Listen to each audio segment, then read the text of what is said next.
salaamaaleykum Guirane Diène. maaleykum salaam Mohamed. ñu fàttali yow yaay coordonnateur bu plateforme pour le développement durable bu Mbao.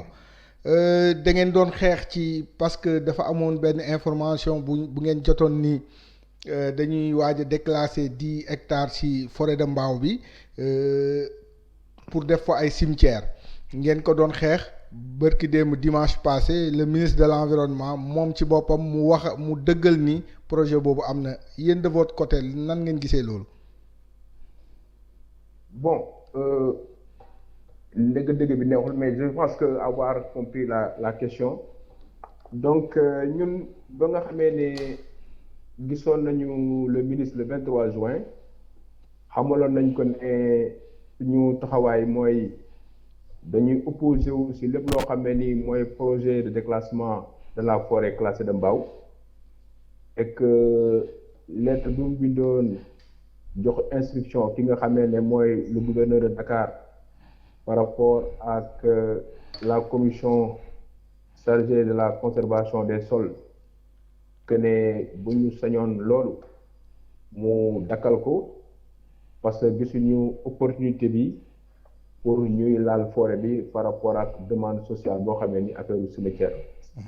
Donc ci waxam bi mu ñu wax déclaration bi mu def dimanche am nañ ci mbetteel parce que wax na ne benn millimètre carré kenn du ko laal ci forêt bi mais il s'obstine, il insiste et je dirais même il s'entête pour ne daal nu ñu mën a def dinañu def cimetière maanaam ay sëg ci biir forêt bi que dans la tradition africaine même bu fekkee ne dañuy wax affaire cimetière ci forêt lu ci état bi nga xamee ne ni mu ko bëggee noonu lañ koy defee parce que moom daf ñuy renvoyer toujours ak ay réalité Canada ak France ak feneen mais li mu war a xam mooy suñu aada suñu cosaan ak suñu diine bu mu mën a doon dax na la xew Canada ñu koy def fii parce que foofu nit ki bu faatoo wala pour x raison même pour éviter ay contamination kooku neewam dañ koy lakk mu nekk dóom ñu def ko ci kees ku nekk sa kees nag ak ñaata lay jar ak ñaati at lañ koy suul ci taatu garab wala ci àll bu ko defee bu dee 5 ans 10 ans 15 ans après ñu seet bu fekkee ne dafa mat yu renouvelé wuloo fay bi mais dañuy jël kees boobu sànni ji ko wala ñu tas ko ci benn dex wala ci géej quoi ñun loolu du aada sénégalais léegi nag lii fekkee nag mooy demande sociale bi mu wax le département de Pikine moo ko soxla ñu daf ñuy jaaxal moo tax may laajte ndax département de Pikine Dagoudane la wala bu Mbao wala Thiaroye wala bu Cité 3 pour dire lan pour wax ne la Pikine intramuros du moom moo soxla loolu en fait c'est un montage politique wala c'est une affaire politicienne te loolu dama koy incriminer moom ministre bi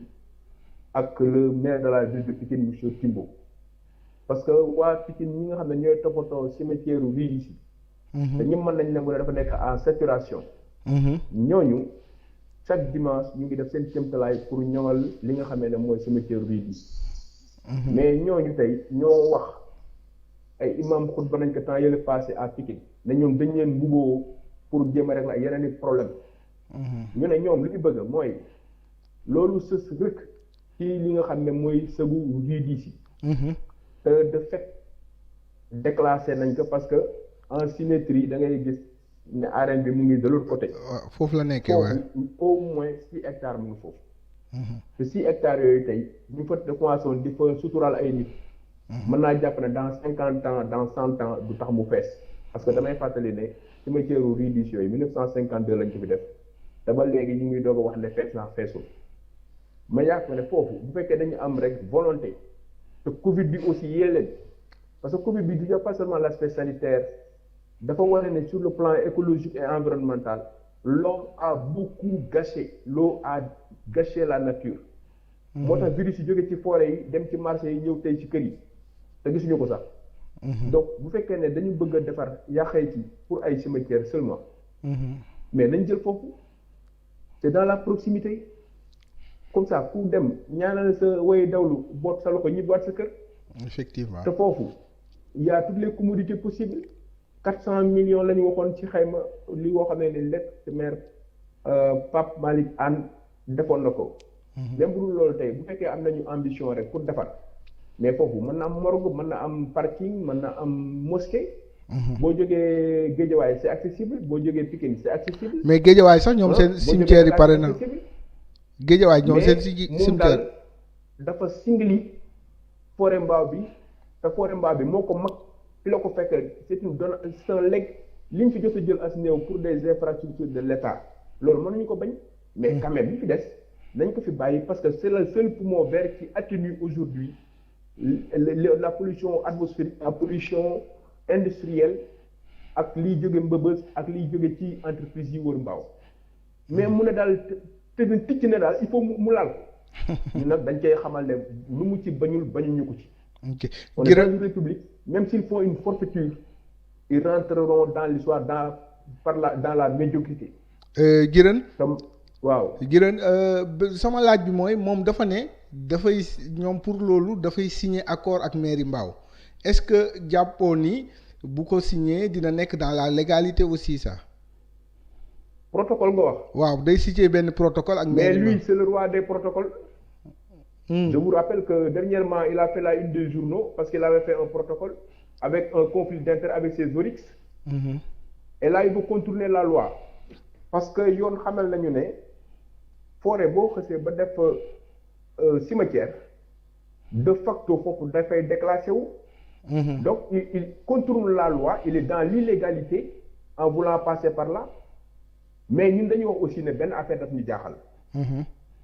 naar bu ndaw bi lu mu wax naar bu mag bi moo ko wax ñun mën nañu comprendre le meeting du président de la République à qui nous avons adressé une lettre recommandée il ne nous reçoit pas mais waxu ci donc dañ jàpp ne moom lu muy def mais c'est cautionné par le président mais on sait aussi que dans un pays comme le Sénégal le ridicule ne tue pas.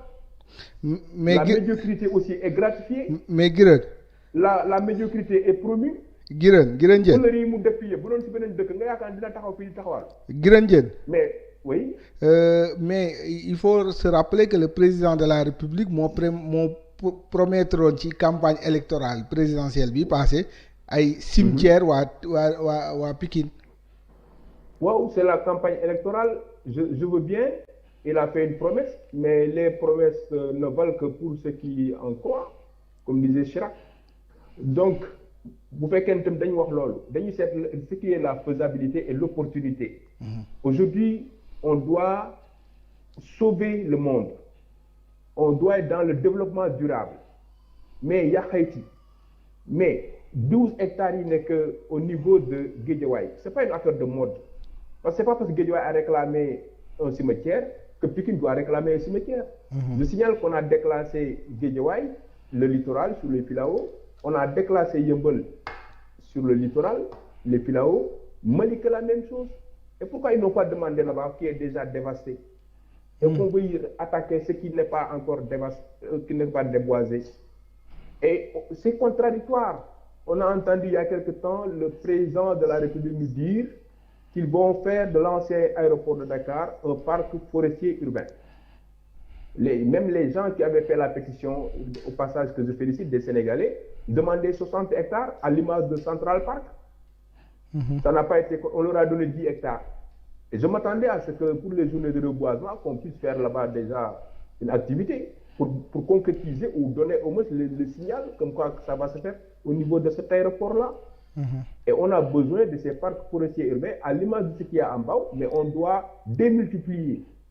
Faire ce parc-là à l'aéroport, mais rattraper ou réparer, remettre à l'endroit ce qui est à l'envers.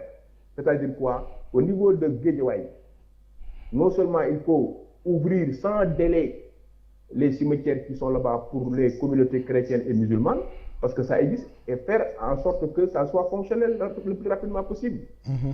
Et à Yeumbeul, au lieu de faire que du béton, mais on a enlevé des filaos, mais qu'on mette là-bas aussi au moins un parc forestier urbain, même si c'est 5 hectares. On fait la même chose aussi au niveau de Malika. Comme ça va permettre d'atténuer ou de ceinturer la région de Dakar ou l'ancienne région du Cap-Vert, qui n'est plus vert, mais qui est devenu gris et noir à cause du béton et des routes. Et que les gens puissent respirer un peu. Et cette extension par rapport à Diamniadio, mais ils n'ont qu'à rêver de Diamniadio aussi. Mais aujourd'hui, on sait bien qu'on est en train d'attaquer aussi le lac Rose. Mais ils sont devenus fous. Mais à votre niveau, au niveau de votre plateforme, lan ngeen prévoir pour faire face? Non, je vais revenir un peu sur Guédiawaye. Je dis toujours, il y a ce qu'on appelle les territoires ou la territorialité. Cette territorialité a toujours existé et qui a fait que les gens de Guédiawaye ont toujours utilisé les cimetières de Rudis pour, à la limite, suturaal seeni mbokk yu faatu. Parce que ni ku dund di nga dee aussi dañ koy sóoraale. Mais mos ñu am problème ba tey jii tey kenn mënul wax ne cimetière Rudis c'est pas saturé. Mais yaa xayti comme 8 hectares mu ngi fële. Mais waa Pikine ça les gêne pas d'aller à Guédiawaye pour enterrer foofu. Parce que ñu ngi koy defal tey ñu ngi koy def au niveau de Pikine. C'est le même bloc, c'est la même territorialité. Maintenant par rapport ak li nga wax ci forêt bi. ñun damay demander solennellement aux agents des eaux et forêts ou à l'administration qui s'occupe des forêts au Sénégal que l'histoire retiendra que par rapport à cette affaire ñoom dañu war a taxaw wax ñaari bañ na mais bu ñu seet lu neex nit te dañuy ku nekk da ngay am sa bàmmeel suba am na loo xamee je ne fais pas la morale mais am na loo xamee ni bu la ko mag joxee wala nit jaar fi ñu ñaanoon ko loolu mu bañ ku mel ni Ali Aïdar mu bañ moom buñ ko renouveler en tant que la personne bi nga xamee ne moo yor alam bi daf ko war a aar mais mënoo ne on ne peut pas faire des omelettes sans casser des œufs parce qu'il parlait de déclassement. Ça, il le dit depuis le mois de janvier. Parce qu'il avait déjà reçu une lettre venant de la ville de Pékin au mois de décembre. Et tout ce qu'on appelle la compensation et tout, en matière de reboisement, nous dugguñu ci loolu. Mais mbaaw nañu bàyyi li ñu sëf dafa bari. Mais yéen léegi lan ngeen fas yéene def pour xeex lii. lu ñu fas yéene def. waaw. mais moom tant que bàyyiwul loolu duñ ko bàyyi. yéen lan ngeen di def. li ñuy def. waaw. mais taxaw tem ne forêt bi lu ko ñoŋalul kenn waru ko wàññi. moo tax keroog bi ñu ne reboisement am na foofu on n'a pas attendu même ñu ñuy woo parce que dañ jàpp ne dañ fa war a dem pour reboiser te dinañ dem aussi wutuwaat garab pour renforcer encore cette forêt là. aussi feneen foo xam ne jàpp nañu war nañ fa reboiser aussi dinañ fa reboiser.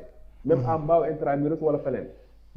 mais ñun xam nañu ne ay citoyens lañu. état am na ku ko incarné son excellence le président de la république. li ñu man mooy ñu alerter ñu yuuxu parce que Mbao quand même la xewoon Inde avec Bhopal on a les ICS on a Senta et on a aussi le projet de dépollution de la baie de Hann. On va nous mettre 32 000 mètres cubes d'eau par jour de l'eau usée qui n'est pas traitée à un niveau tertiaire mais à un niveau primaire. Ba pare il y a l'érosion côtière même pas ñu prévoir na dañ fay def le centre d'épuration bu fekkee ne amuñu une politique par rapport à l'érosion côtière dont souffre Mbao le centre d'épuration boobu bu ñu choisir Petit Mbao comme par hasard ne fa lañ koy def géej bu ñëwee da koy cop loolu ñu tegal ñu ko.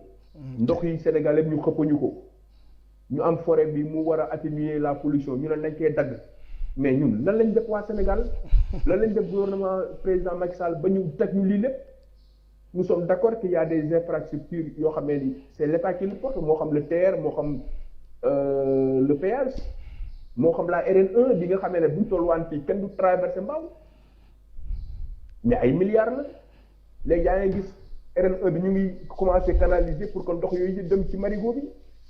Rufisque 2 marigot bi la ZAC marigot bi Yeumbeul Malika tout ça là ça converge de manière par déclinaison sur Mbao. Mais on ne donne pas aussi les moyens d'endiguer ce marigot-là. On va nous laisser, on est un peu à la limite la poubelle des eaux du Sénégal. Mais ça suffit. Ça suffit. Ça suffit. Ok Guirane Diène on n'accepte pas. Guirane Diène ñu ngi lay sant di la gërëm. cheetetetet mais yow sawaay yow fu ñu la fekk yaa ngi ci kanamu ordinateur bi wala sa kanamu tablette ba sa téléphone portable lu xew mais damay lire ay information waaw xoolal boo bëgg am ay information yu leer nañ et en temps réel duggal ci www.senegal7.com ay information yu wóor man de maa ngi application Sénégal 7 lépp lu xew dama koy jot ci sama téléphone ci tàng bi te nag application Sénégal 7 am ko yomb na da ngay dugg ci Play Store wala Apple Store nga télécharger ko rek xam li xew ci réew mi ak la xew ci bitim réew te nag dara du la ci umpu. Vous voulez des informations en temps réel? Cliquez sur www.senegal7.com. Sénégal 7, le roi de l'information en temps réel.